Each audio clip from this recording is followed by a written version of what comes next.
I wanted to spend the majority of our time tonight singing, edifying, uplifting, encouraging one another, as well as praising God. And I didn't want very much time tonight to speak on purpose. We want to sing. And we want to listen to each other sing. Because that's what I think we're going to be doing, a lot of that through eternity. You won't be listening to anybody preach anymore. There won't be any need for preaching. We'll be there singing. Tonight, our theme was We Are a Reflection. And I really want you to think about that theme of We Are a Reflection. Because that's a heavy question. I don't know how many of you have thought about it for very long, but man, we are a reflection. And on your way out, as we go and fellowship together and have a meal, there's a table out there with these little mirrors. We look at our reflection, I don't know how many times a day, whether it be a rear view mirror, or whether it be in our bathroom mirror, whether it be at school. Whatever it is, we look at ourselves a lot. Sometimes more than others. We can even look at ourselves on our phones.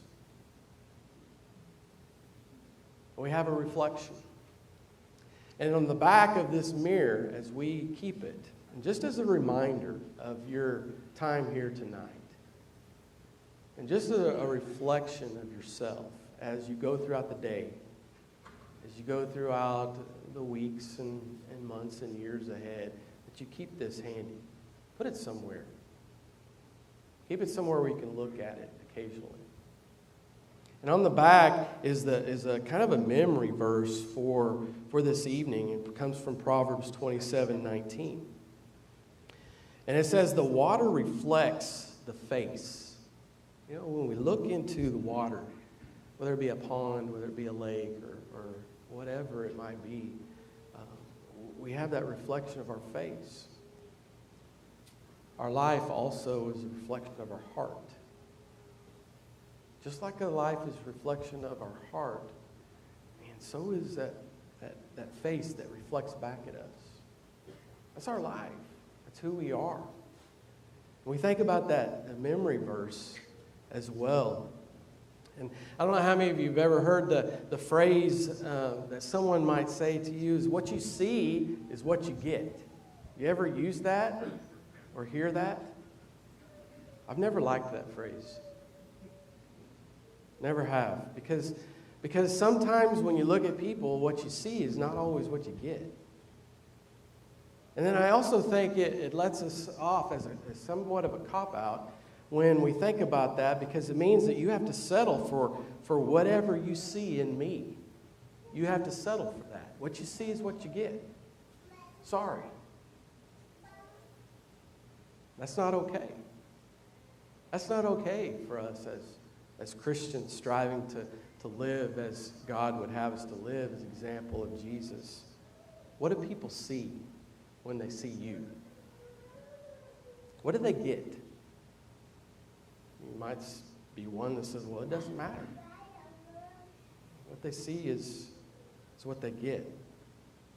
And we have to keep in mind that sometimes ungodliness, unrighteousness, sometimes distorts our reflection a little bit. It's kind of like when you go to the fun house, where you go and you look at those mirrors that distort your figure when you stand in front of it.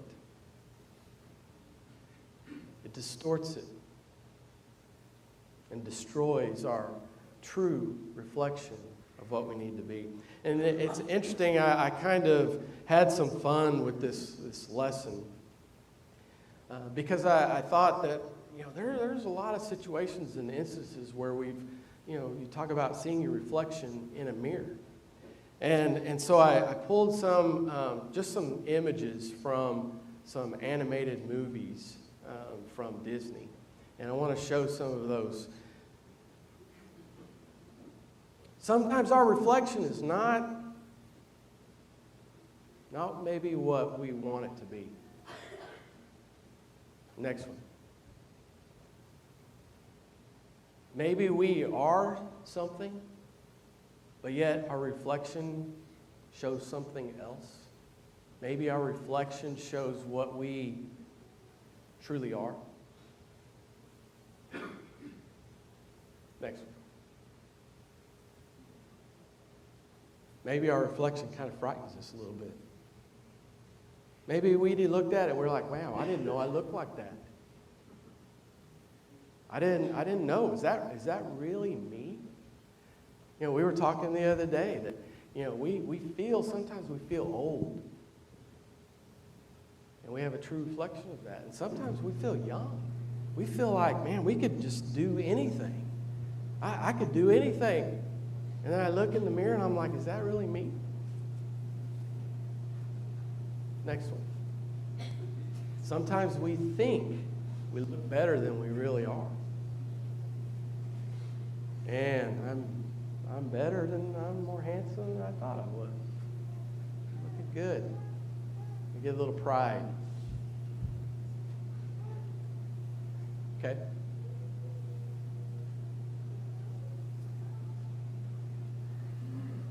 Maybe our reality is different from our reflection and our perception. Yeah. Maybe, just maybe, our reflection is a look into the future, or maybe it's reminding me of my past and the problems and the issues and the challenges that I've had and that are yet to come. This one right here is probably going to be a little hard to see, so let's see if we can dim the lights, because this is where I get my lesson from this one. This little snip from The Lion King. And I don't know how many of you remember this particular scene, but in this particular scene, you have Rafiki, the wise old monkey. And, he's always going around hitting Simba on the head, letting him know what reality looks like. And he leads him in this scene. He leads him through the marsh. And he tells Simba to look, that his father's still alive. Simba knows his father's dead, and we won't hash that scene out. But he knows he's dead. And Rafiki leads him to the water, and he wants him to look at himself and see what he sees.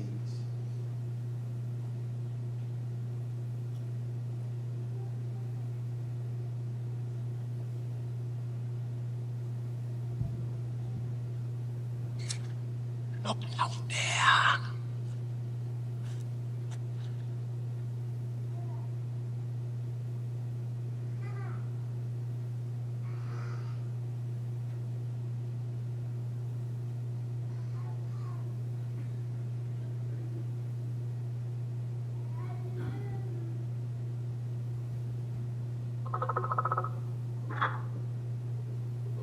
That's not my father. It's just my reflection. No! Look hard.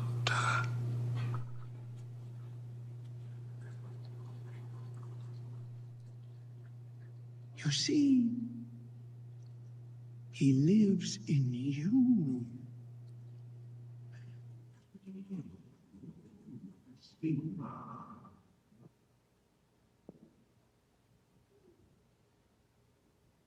One of my favorite little scenes in that movie. I can sometimes relate to Simba spiritually in these ways. Simba looked at his reflection first. That's the first thing that he saw. And he was disappointed. He was like, that's not me.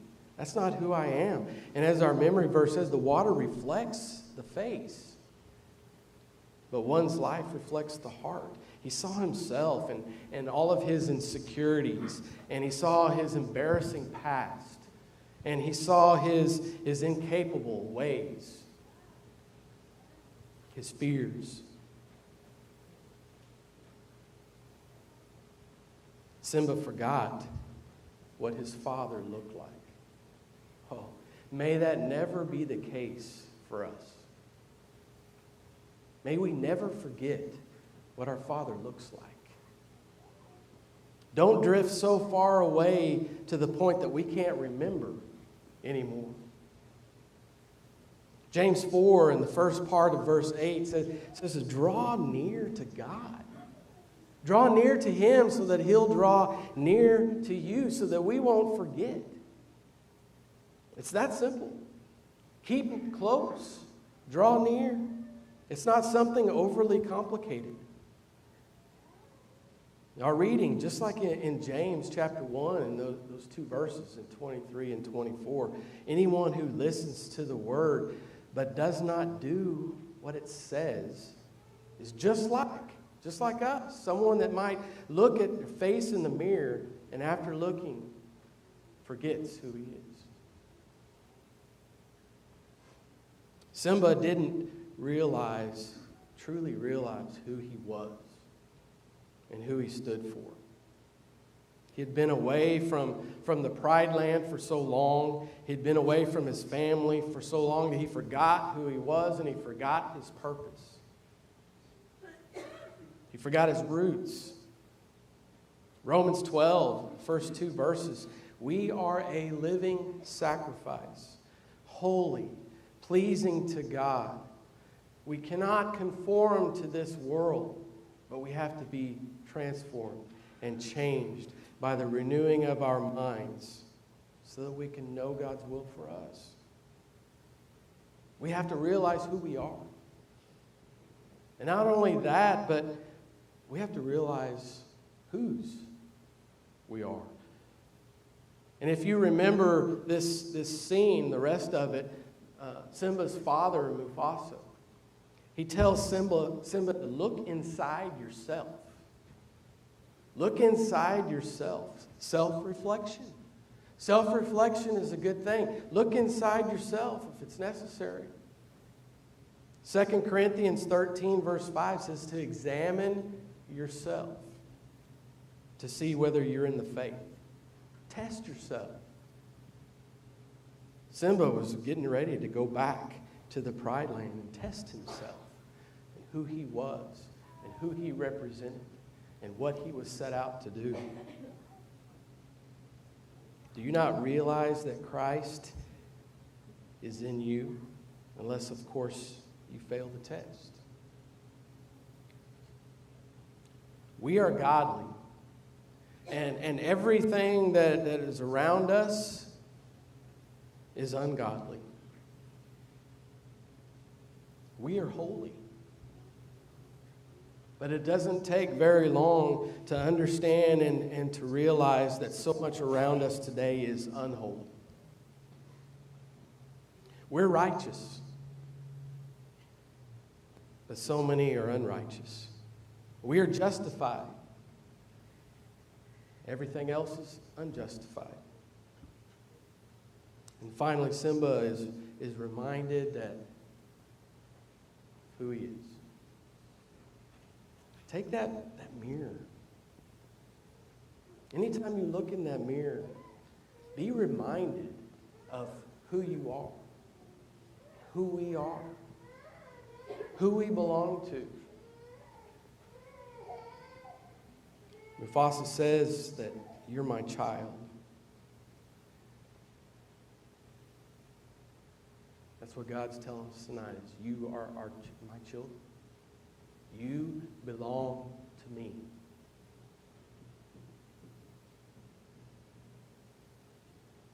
With that comes certain expectation. You can't come to that realization and do nothing. Or you can't come to that realization and forget your purpose and who you are. There's accountability to be a child of God. We're bought with a precious price, and we're not our own. We were created to spend our lives as a reflection of Christ.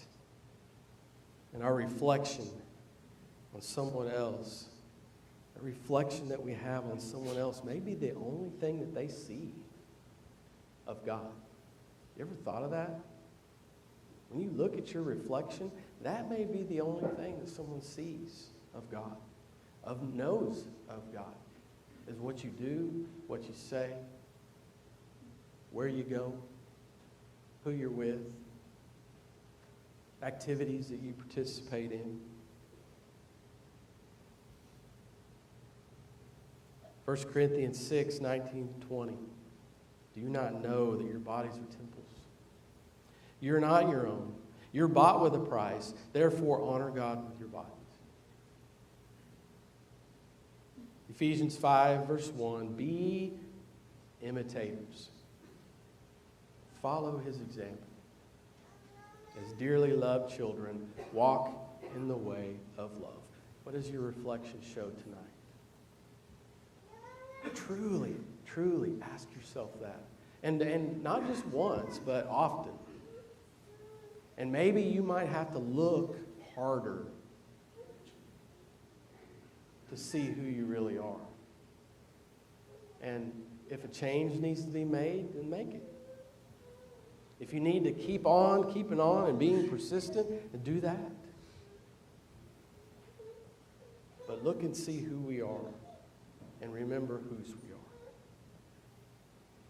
If there's anything that you need tonight, before you leave this place, please make that known.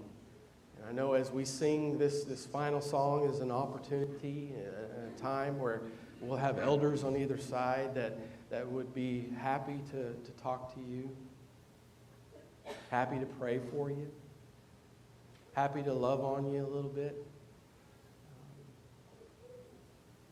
They will be willing to do that tonight. Whatever your need is tonight, please come as we sing and we stand and sing this final song.